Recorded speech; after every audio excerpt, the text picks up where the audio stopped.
Mlaleli, uthi ubusuzwile ngomdonso wemali kaBabu Dokotela. Umdonso unamandla uma ufuna ukukhulisa ibhizinisi lakho. Sewusiza uxhaxha losomabhizinisi. Uyadonsa amakhasimende wenze inzuzo ngokusheshsha, ukudonsa inhlanhla kwi-gambling, promotion, amathenda kanye nasebandleni. Ngeminye imininingwane sishayela ucingo 063 689 8922 noma 082 459 1816 076 555 8577. uBabu Dokotela uyindlondlo kwezokulapha. Siyabingelela Babu Dokotela, Babu Sizwe, Babu Jabulile, siyathopheka. Another day, another blessing, another opportunity, and a blessing from above. Sino Babu Dokotela namhlanje asibingelele mhlonishwa. Sithobeke, sibonga kakhulu ngoJune sizoba ne-English version like before. Last year we used to have the English version.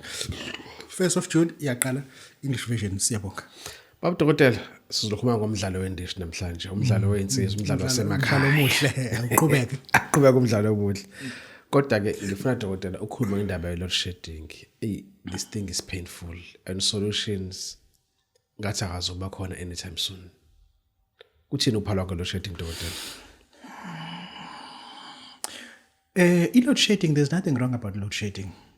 But we need to know who are the architects of the load shedding. Who is the mastermind and beneficiaries of load shedding? We need to know who benefits. Who are the suppliers of solar panels? Who are the suppliers of amalahle? And then siyathola ukuthi kunabantu vese ababenefita kakhulu. But load shedding is not about that either. It's about to squeeze and squash the micro businesses, salons, all those businesses that are small, that literally depending to the usage of electricity. People who cannot literally go off grid next day. They have to shut down, they have to put down their rollers. At the end of the month, they have to rent, there is no money. They have to pay staff, there is no money. And the biggest perpetrators of the load shedding are the Western intelligence agencies. They are the ones that mastermind and manipulate the benefit. Anything that is about load shedding, it's not about NC, but it's about Western powers who have deployed people with ANC to make sure that the country goes down and then we go off grid.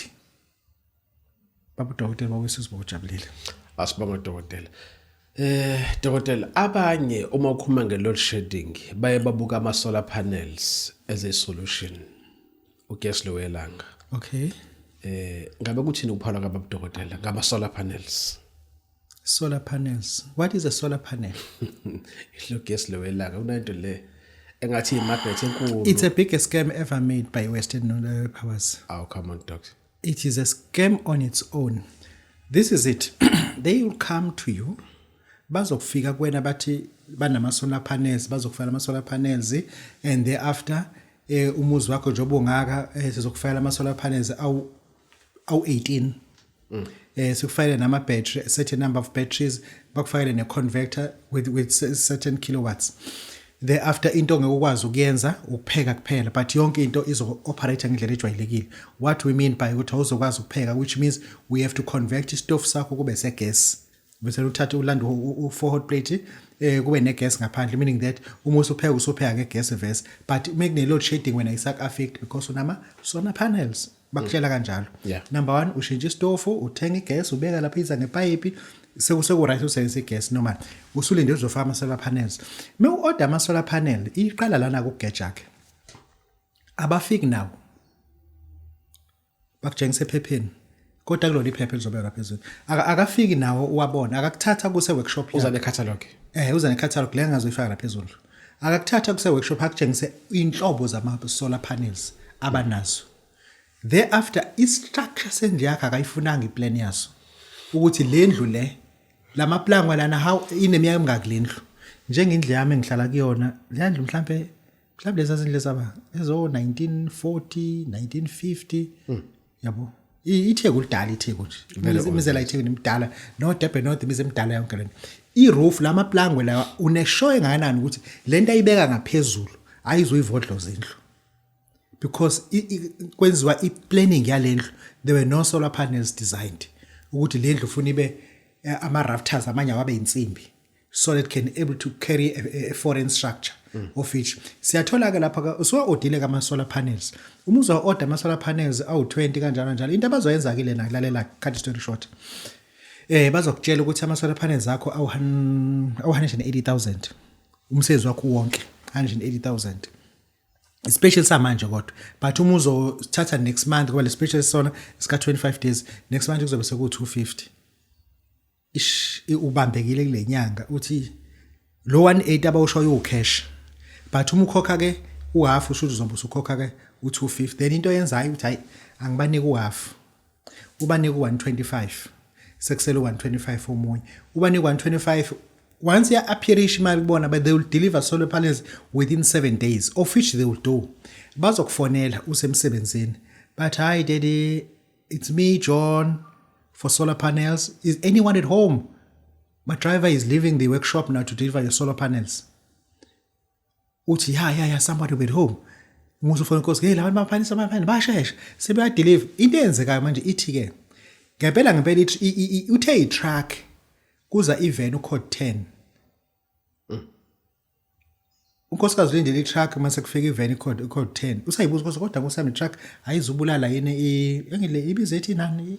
Khona le nto efaka la phansi landscaping ama tiles lawa abafakayo i-paving ayizulimala i-paving usawarrant kufike i-van yehlisa ama-box awu5 ama solar panels lama solar box awu5 akuceleke lo baba uthi sicela ukwafaka le garage ngoba kusasa siyabuya sizowa install ukusho ukuthi imoto yala ekhaya izoma ngaphandle ama solar panels abe ngaphakathi yabo ukuze uthi angantshontshwa yabo then mase bekutshela ukuthi ke musu uyasayina ukuthi badelivile ama solar panels adeliviwe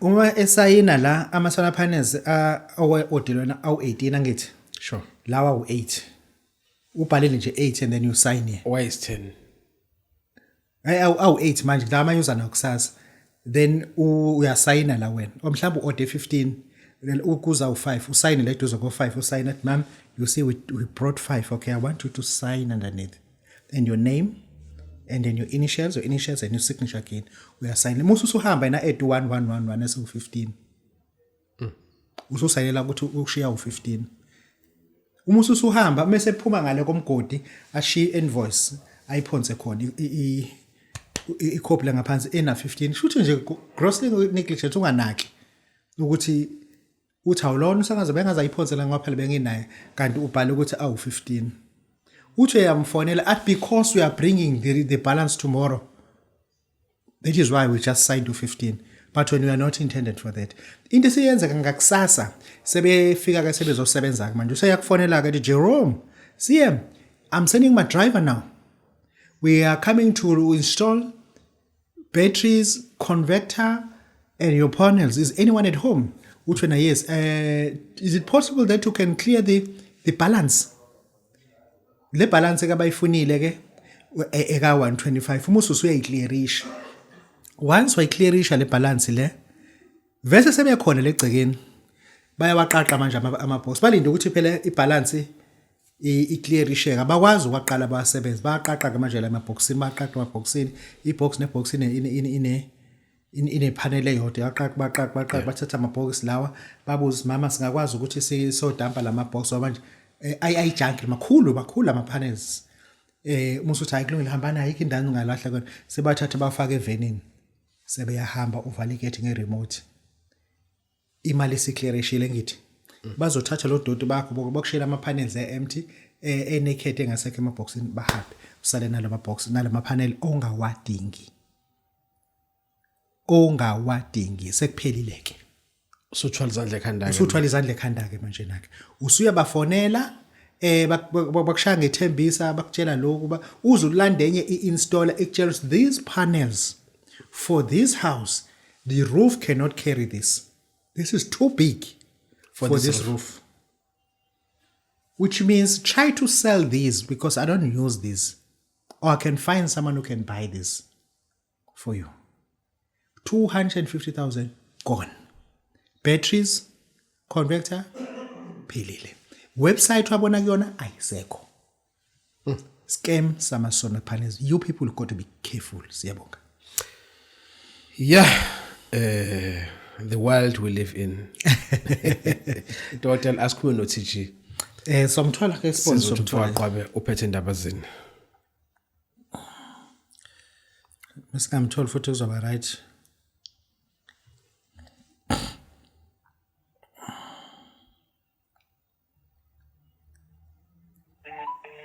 Bese ngibalile ngathi kwangcono.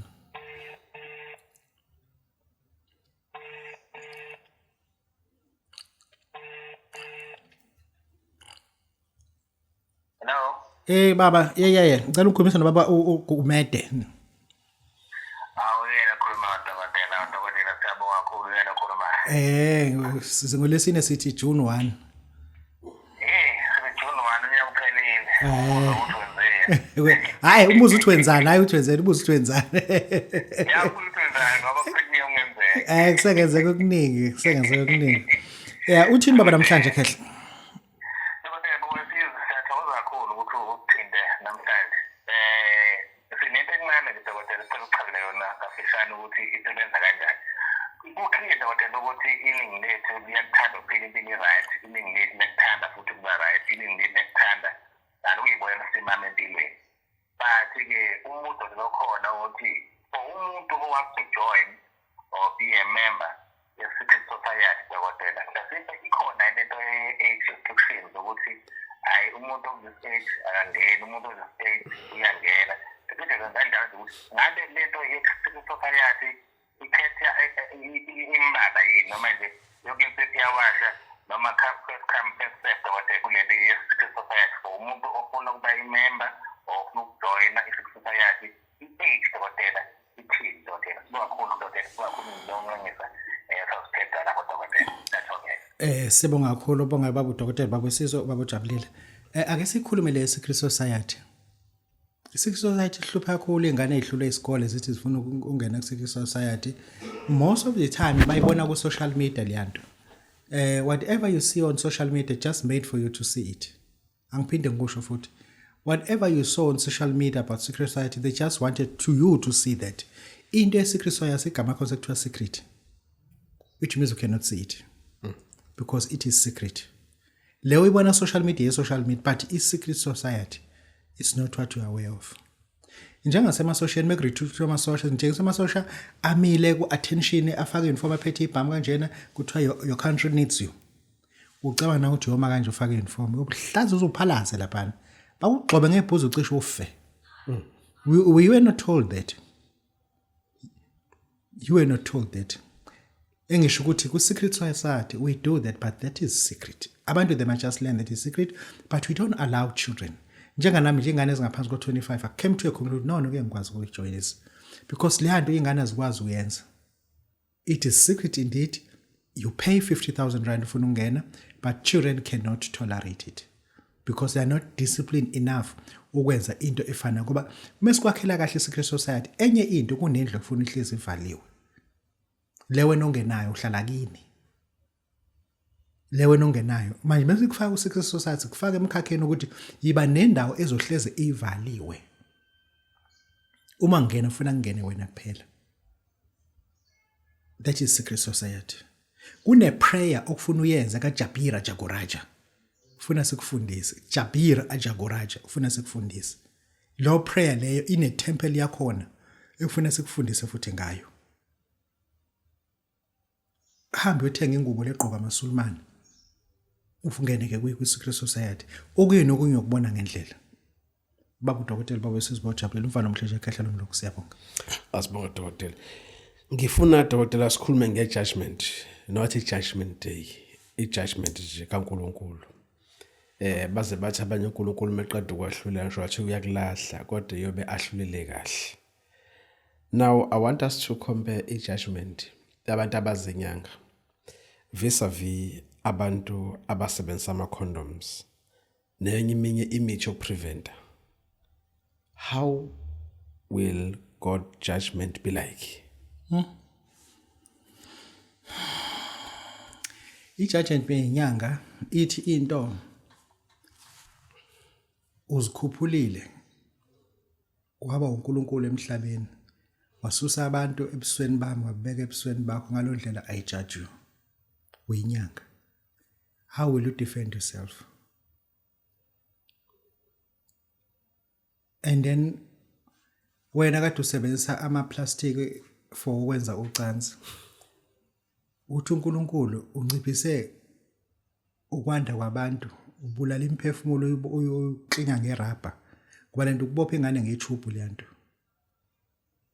And then I'm judging you for that.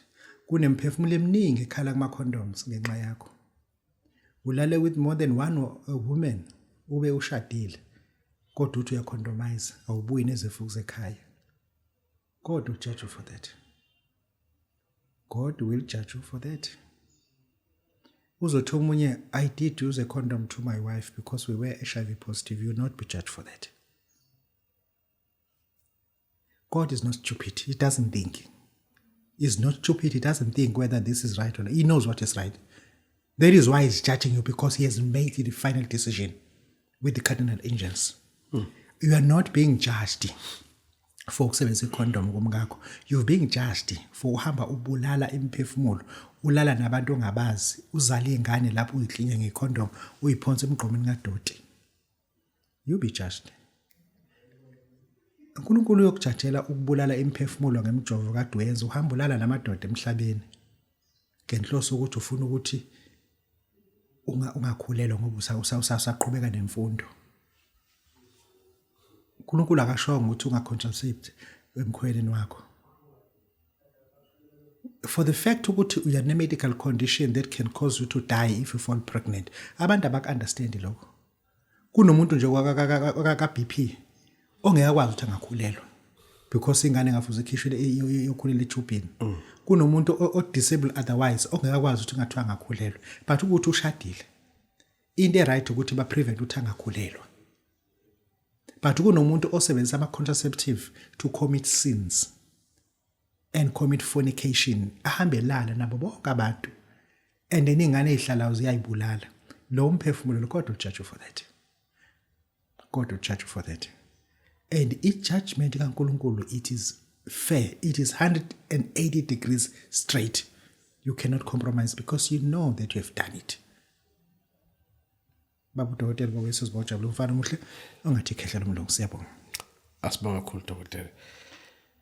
Babu Dokotela, ngifuna now ukhulume ngespirit that possesses the exorcist. Yabo labantu abama-exorcist. Yini exorcist manje? Kade ngibuka nje enye video munye baphebeza ngebhantshi. Amasonto apha masunimane. Basically beshayeka phansi. But I want to talk about that spirit. That spirit. What type of spirit is that?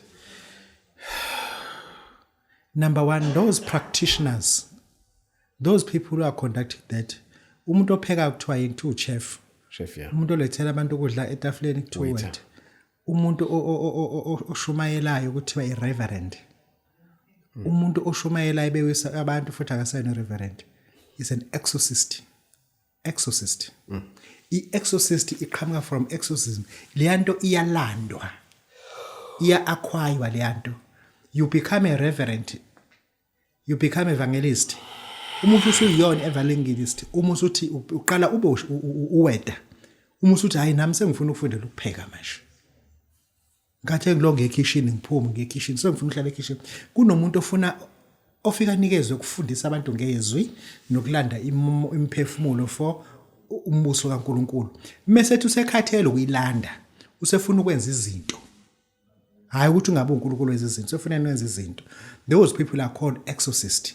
Loya moya is the same spirit that is holding izangoma. It's not uthi umoya kaNkulunkulu. Those are called exorcists. Awukho umoya ongakhipha iduwe la handkerchief uyithi kanti uthi musu iphonsela abantu bakhale baquleke bawe phansi. That is exorcist. There is nothing like that. And then lo moya loyo, anyone who practice that, uyazi lento ngisho ukuthi Babu Dokotela uqinise kodwa ncoba angibizanga ngegama. Those are exorcist practitioners. It has nothing to do with the word, because into ebalekile kuma exorcist angabayenza is to demand more people to repent rather than more people to fall. ngoba uwa udla ama-ARVs uvuka ntambama uyoqhubeka nawo. Uwa une-BP uvuke futhi uqhubeka naphisa BP. Uwa ungasebenzi uqhubeke futhi ufake i-CV. Kangcono uvuke ekuseni usunabantu abazokuqasha because uwe kakhulu esontweni. No. Leya nto we are not against it, but i-exorcism umoya oyi-foreign acquired spirit. Angisho ukuthi umoya wani. Angisho. It's a foreign acquired spirit. It's a spirit that does not exist or belong when. Why ngithi foreign? It because foreigners live anytime when they want to. That spirit that we have acquired uthathe ngaphandle kade kungekona kwakho. Wakuletha kwena as a foreign spirit, it will live whenever. And then ngisho ukuthi wena osahamba umfundisi onjalo ufuna wazi ukuthi uhamba i-practitioner, i-specialist especialize kweminye imimoya yasemkhathini, but engeyona yayilelizwi leli enzele lona. Siyabonga. Asibonga Dokotela. Uke wakhuluma ngesithwalo esidla imbuzi every 5 years. That got me to think ngendaba ye-term. I-term. Cha phela kunabantu abangasebenzi. Kodwa ke abama position judge for a term ka 5 years. Ngeke basho ukuthi ubani. Awuchazela abazali Dokotela. Ya kunesithwalo esisakhayo, sakhela umuntu mase sithi lesithwalo lesi sekunika sona njengamanje. After 5 years kufuneka ubulala imbuzi ukhipha inyongo every 5 years. Normally lesithwalo uma usithathe uneminyaka ewu50 sizo expire una 70. That is a very long term. If usithathe una 40 so expire una 60, that is very long term. Not ukuthi will die kube sekuphelelwa isona amandla usungacabanga ezinye. But every 5 years you slaughter a goat. If ungakwenzi lokho siyathula isithwalo. If ukwenza siyaqhubeka. Kanjalo like your driver's license. Every 5 years you go for eye test. In order ukuthi ungaqhubeka udrive. Even noma imoto yakho cannot drive it ungayanga ukovusela i-driver's license. Nakhona ke lesithwalo lesisakha ngembuzi. Sakhela umuntu osokuthi ufuna ukuthatha i-contract. I-contract lesikhuluma ngayo 5 years uyivuselela times 4. After 4 times ayisavuseleleki. Usungabheka amanye ama-contract ozwathatha. Babu Dokotela siyabonga. Asibonga Dokotela. Isithwalo sokulala namadodakazi. Asikhulume lesithwalo sikaMamlambo leso. Isithwalo sikaMamlambo leso uyakhelwa lesa sigubhu. Mase kunika igama lesa sigubhu lesiyana isigubhu saMamlambo. Kuze ukuthi sisebenze kahle. UMamlambo usebenzele ekhaya and usebenza ekhaya. Meaning that uma uzoba noMamlambo ufuna ube nebhizinisi esegcekeni. Hayi business eNetbank nekoSalisbury Center. Ufuna yakhe ibhizinisi ebesegcekeni ngoba uMamlambo ukhiye uphuma usebenzele ekhaya. And then lesithwalo lesi sifuna uthole la hayi ingane ezincane, sifuna ingane zakho lezi ezindala. Uhlale nazo phansi uyitshela iqiniso ukuthi this is it. Umcebo lekhaya umi kanje ngane yami. Engine option eyodwa ukuthi ngawenza ngaphandle uhambe wonke uye lapha. Ngoba ngempela uma ngizalise ngaphandle intombazana wonke lo mcebo uzomuvela khona because uMamlambo usengufake lapha. Ngalo ndlela ke labantu laba balala namadodakazi abo. Mebelala namadodakazi abo, amadodakazi abo abathanda lento eyisimanga. Ubona ubaba mekuthiwa ibirthday amqabula kube mazi ihlathi. Love you daddy. Kusuke kuyicovenant anawo namadodakazi. And then into evamsa ukwenzeka umuntu benaleso sithwalo ukathanda ukuthi unkosikazi amakhele umuzi omkhulu mase ecela ukuthi amadodakazi awazohlala la khona ezomenzela izinto. Umama ajabulela ukuthi ngiyajabula ngoba ubaba kasibanibani uhleli namadodakazi amgadela cosfebe esingenawo lapha. Kanti ubaba nalamadodakazi kunento abayenzayo. Bavuse uMamlambo. That is why marriage kanje. But lamadodakazi they cannot get a job. They cannot most of the time they drink a lot. Most of the time abanabo ukudlala nobuhle nabantu besilisa. Reason why udifu uchitha amanzi. Udifu uhlezi uchitha amanzi because banalo Mamlambo lona. And then isithwalo ke leso. Leso sithwalo ke bayafika abantu mina bezosifuna. Unfortunately angisenzi. Uma usifuna mina anginaso. Ngikutshela isithwalo ofuna usazi sikhona sosithwalo kodwa mina angisenzi. Ngingakuyalela abasenza willingly ufike ubanike imali kulona noma nqama ngabe ngoba leso sithwala into ehlupha ngaso siqala kuwena. Njengoba nje sinemithi yezitha awukhiphi umuntu wezithweni ungawusebenzisi uqala usebenzise wena ubothi uyakuvikela etheni usunika abantu. Nawo kuma mlambo wesilimo uqala kuwena kuqala. Usuke la idepho kuyimanqophuma. Awukwazi ukhipha umlambo ungekho kuwena. Wena ufuna uqala ulale nezakho ezingane kuqala mase ube nebhizinisi oyenzele ekhaya. Thereafter kuzokwazi ukuthi manje mina anginaso nje isithwalo esinjalo kodwa izikhona izithwalo enjalo ufuna uzazi ukuthi sikhona izithwalo webhayiki uzothi hamba ulala nezingane zakho. Ingane zakho mase ziba abantu divike ziphuza utshwala. Umamlambe ukuthanda utshwala, believe me. Babu Dokotela wayesizobajabulisa siyabonga. Asibonga Babu Dokotela. Dokotela, asikhulumeke manje ngomdlalo wendishi bese siyivala. Ithini indaba yomdlalo wendishi? Mina ngazi ukuthi nje phela ke Umdlalo wendishi awuqhubeke. Silekelana ukuthi lowo zomcimbi abe nemali yokuthi akhave indleko. Kuphi khona South Africa? Abantu asililungisela. This is not a socialist country. This is a capitalist country. Yizwe capitalism means money. Yizwe lisebenza ngentsayelelo sempumalanga ngemali. Asikenelena ke yomcimbi. Ithi into uZ ufike washawa 100 kwasukuma uB washawa 30 sure kwabizwa umculo kaMaskandi washawa 200 kwabizwa uSibanibani washawa 50 kwafika uSibanibani wasamshawa 500 yabo kwasena kwacawuthi uSibanibani usukume no 5000 kanjalo uyayibona le mali umuyibala ithi 990,000 uyayibona le mali umuyibala kunomuntu ohleli lapha ya e9 floor obuka kanje ukuthi kwenziwani igama lakhe yazi ukuthi ba kuthiwa utaxman. Okay. Ubuka le mali leyana. Okay sir. Kunomuntu ohleli ngale e10 floor ekuthiwa uSARS. Ubuka le mali lapha. Kunabanye abahleli lapha phansi kwesihlahla ekuthiwa ama-Hawks. Abuka le mali lapha. Ama-Hawks are worried ukuthi isource of fund yale mali ithathwephi.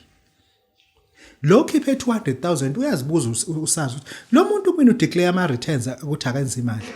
Kodwa lapho ubeke 200,000.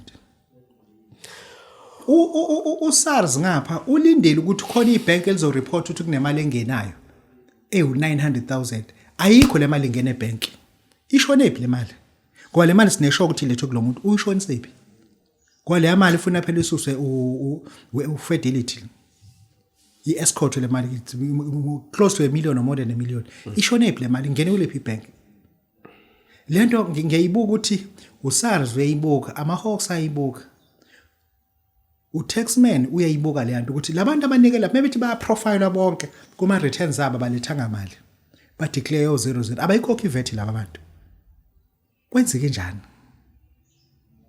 lento izobuka ngenyihlo i-right yona kodwa funa njengoba benza bona benza ngokufair but izongena nama drug dealers nabantu abadayisa ngezikhali befuna ukuwasha imali bathi boyifaka endishini yabo umuntu wendishike uhonest yena akazi uzofike mina nguzoma ngifike ngifaka imali akangazi uzoma muthiwe nje Babu Dokotela baba sesibawujala umfana umdlalo tikhehle mina ufika wafaka 300,000 ngufaka endishini 300,000 yabo bese ngufakile bese ngibuyele eceleni ngihambe bese ngifonela umngane wami ozwana nalo ngithi hey mfowethu umtshele ukuthi yazi kwenzeke imistake lana ngithathe imali ne wrong ngicela ukuthi ngifayile ebank lo mali but next week mina ngizobe sengimlethela futhi just ukuthi ngivale lo muntu ngoba manje ithatheke imali wrong lo muntu bengithatha imali usona thatha sisefene lesasifaka yona yami le mali kwenzekani manje mina ngiyinike imali endishini lo wendishi manje mase ikhipha yena usezongifayela nebank sesiyiloan really lo mali le mali i close to ine tax ka close to 140,000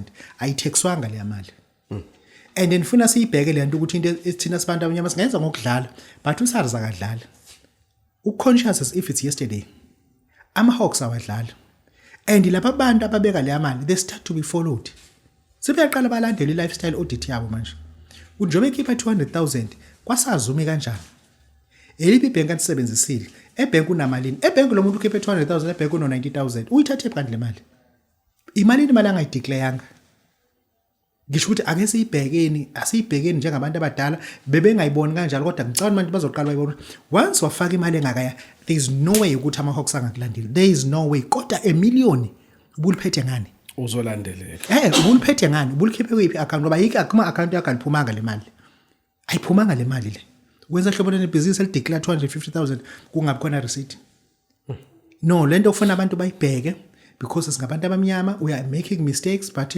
sikwazi futhi sibonisana ukuthi madoda izogeja ke manje ibihle indishi ngo 2000 ngo 1000 kanjalo ngo petty cash kudlalo nje umdlalo lo mdlalo wasestokfeleni yabo yes kanjalo kanje ibihle but manje isiqala ukugqilaza imisithinte ekota yimillion indishi iqoqe 700,000 sure lo revenue engaka kwenzekeni kuyona izongena kweliphi ibank efika nje nawo manje na ubaba uSquash aphethe u800,000 uzofaka kweliphi ibank lo bank uzofuna ukwazi ukuthi social fund iqhamuka le mali uzothi umdlalo wendishi ayikho lonto eSouth Africa ilondering yonke yonke bazobiza ukuthi bathu suspect lo uyifaka bayifreeze bangafreeze bafreeze yonke imali yakhe ish kade ezofaka uyifaka uthela ngazo uzofaka nje emva lokho bayifreeze account bajikele ngale bathi red flag athi yini kuthiwa we suspect to money laundering but still under 2 years 3 years idlule mali yakuthiwa hambe kanti lo declare le mali oyithathephi abantu bendisha athi ababizi babaleka ngoba phela nabo babothi igame ijampile ake sibhekeni ngempela singazilimazi sizozilimaza la kulento but asibhekisise umuhle umdlalo indishi uma nje ko 2000 kufaka imali emakhanda kubantu ayike ku right lokho but imisithi into 900,000 600,000 hayi ngeke Babu Dokotela hayi ngeke igeja kakhulu Babu Dokotela babesizwe bawujabulile umdlalo wendishi awuqhubeke muhle ngiyawuthanda kodwa kahle asiwenze within the parameters of the law singa escape because umthetho wona usigadile siyabonga asibonga kakhulu Babu Dokotela mbukele ekhaya please subscribe to Babu Dokotela TV thank you very much siyabonga mlaleli uthi ubusuzwile ngomdonso wemali kaBabu Dokotela umdonso unamandla uma ufuna ukukhulisa ibhizinisi lakho sewusiza uxhaxha losomabhizinisi yadonsa amakhasimende wenze inzuzo ngokusheshsha ukudonsa inhlanhla kwigambling promotion amathenda kanye nasebandleni ngeminye imininingwane sishayela ucingo 063 689 8922 noma 082 459 1816 076 555 8577 uBabu Dokotela uyindlondlo kwezokulapha